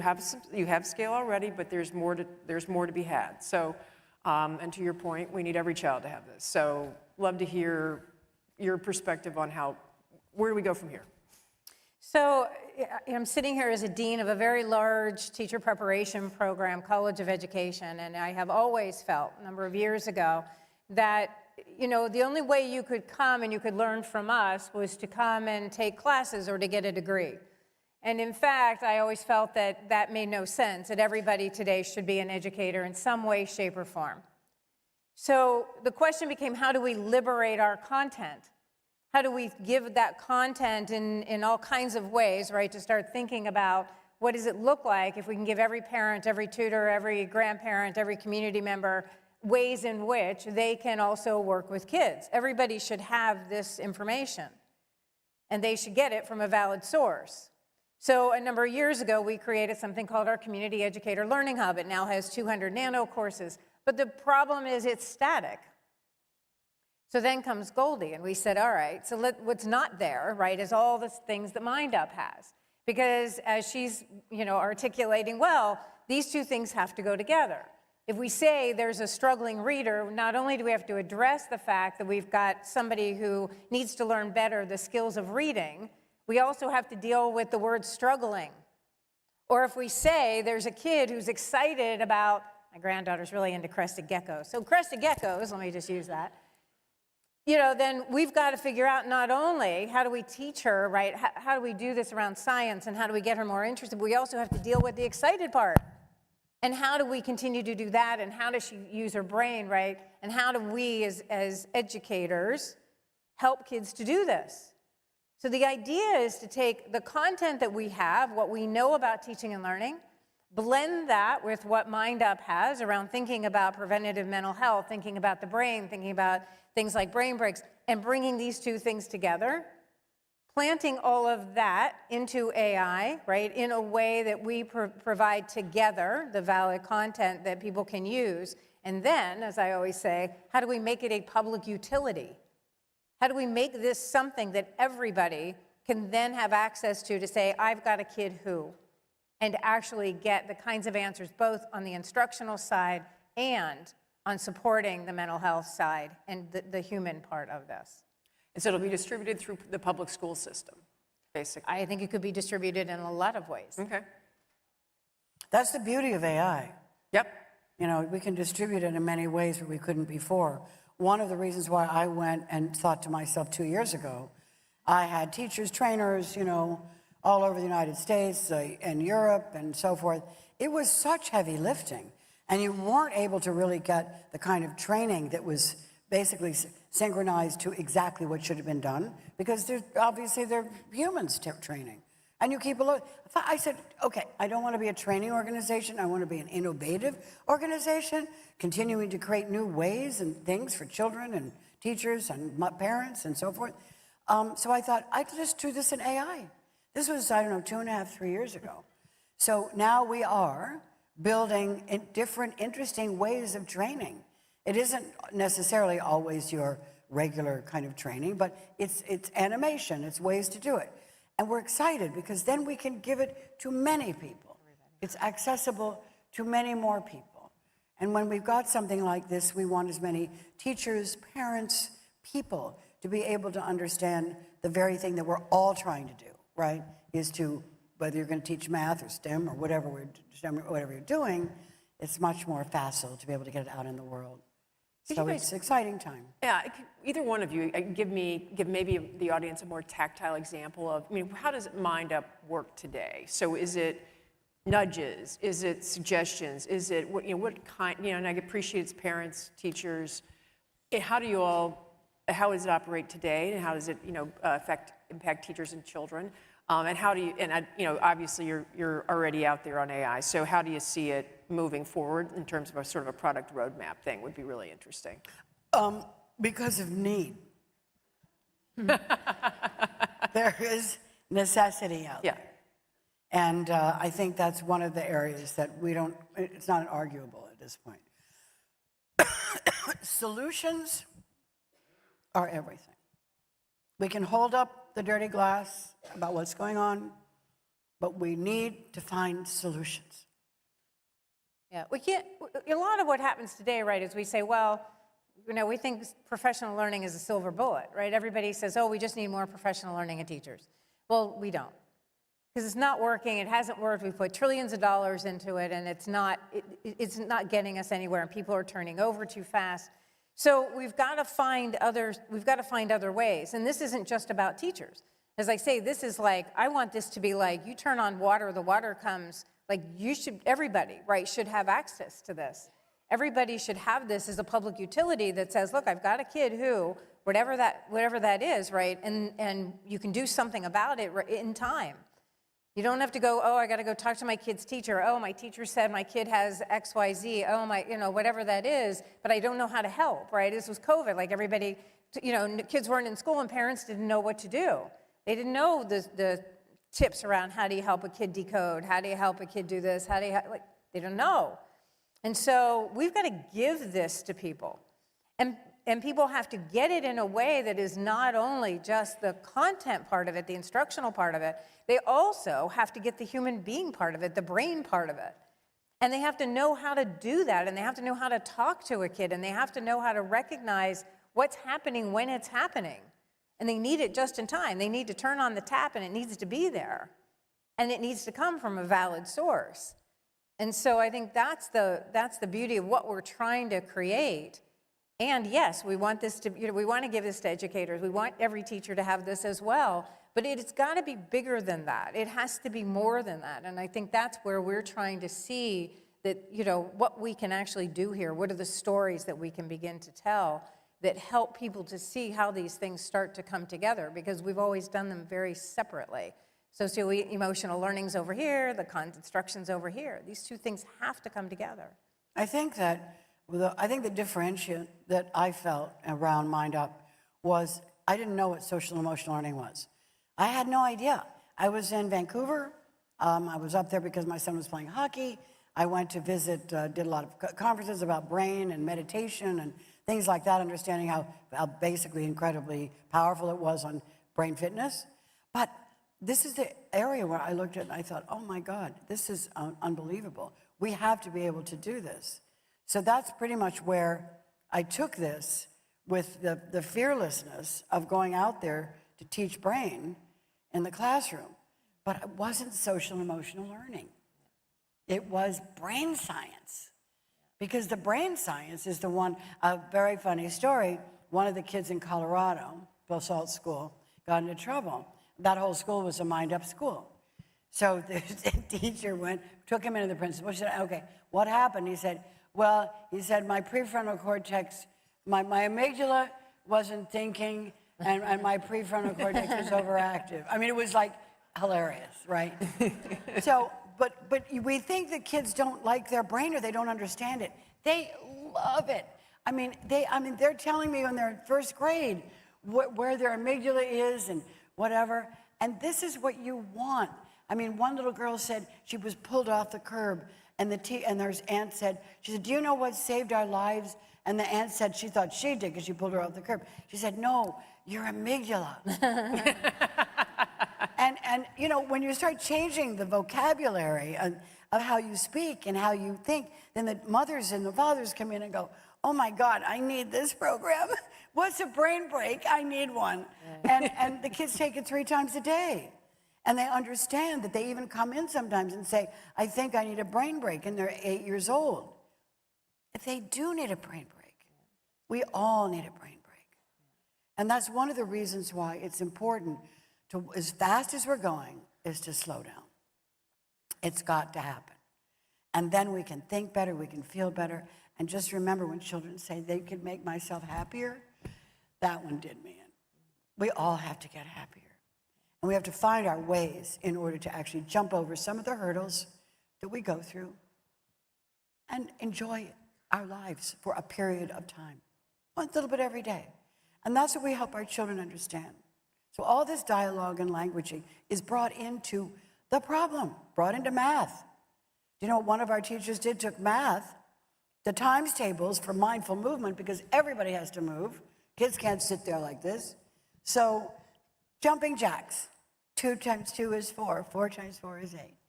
This is a classroom that was engaged and having fun. So we have to keep our children inspired. Now, these are our children, but you know what? I'm still a child. I have to be inspired. I need all of those things. So we're not just children, but we do know that our children are going to grow up. And God, please let us be smart enough to know that we have to stay very involved in their mental health. And that's kind of a holistic look at how we build these systems. Why isn't mental health brought into every single conversation? How would I do this? What's the best way to go about it? Why do I feel anxious? How can I move myself into a different area? This is called metacognition. Do we have metacognition? Do kids know what that is? We can watch ourselves. I can watch myself do that. And they have to learn to watch themselves too.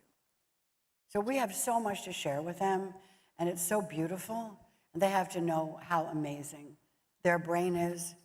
And potential is something we'll never know. But we have to be able to give them the opportunity to serve their potential, whatever it might be.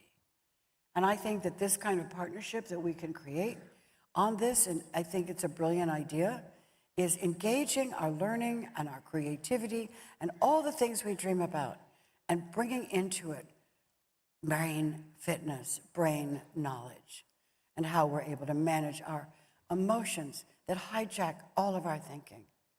So that's not all I have to say, but I'm going to stop.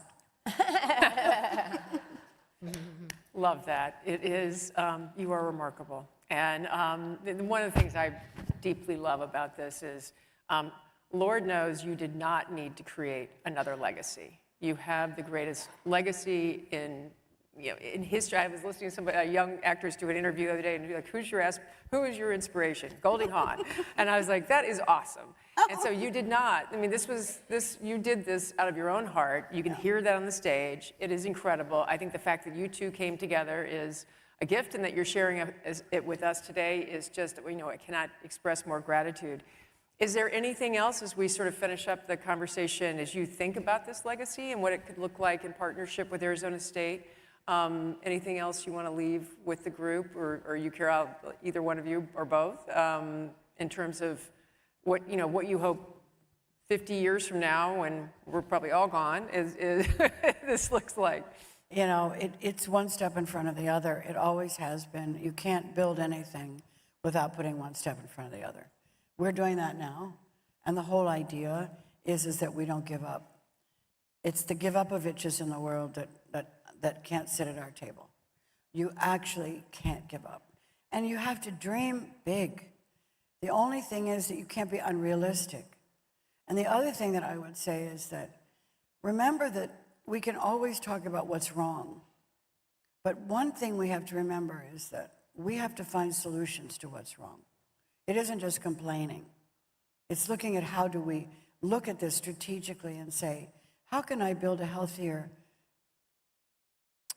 world? And right now we're starting here. But to build a healthy world is to start this way. So it isn't like it can never be done. People said, you'll never teach children about the brain. You'll never have brain break meditation in the classroom. You'll never do that.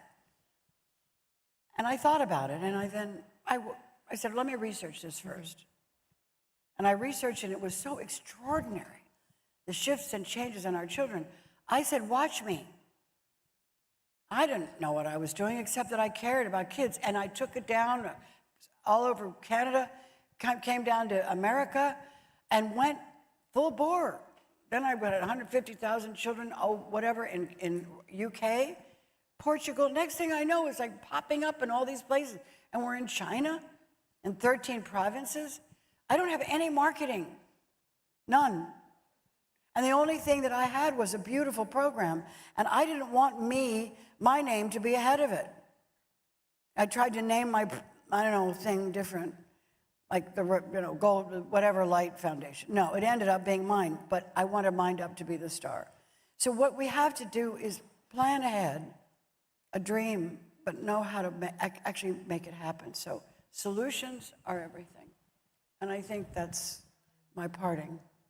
Thank you. And I think you have a brainchild here. I think it's going to happen. And I'd like to see it happen in our lifetime. I think we're going to know more about learning than we have ever known before. I think behind the scenes, right, all the data, all the things, that we are going to know more about how people learn, more about how kids learn, more about how they're feeling, more. We're going to have to address this. We cannot continue to just separate these things and think it's just going to happen on its own. So we're excited. We're very excited. All right, well, I'm excited. So thank you both so much. Lisa, thank you.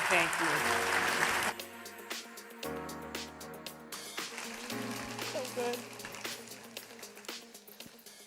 All right, everybody. Well, that concludes our midday StageX, but we are not done yet. We've got some exciting announcements and celebrations kicking off at 4:30. So stick around and enjoy your afternoon. See you all soon. Thank you so much.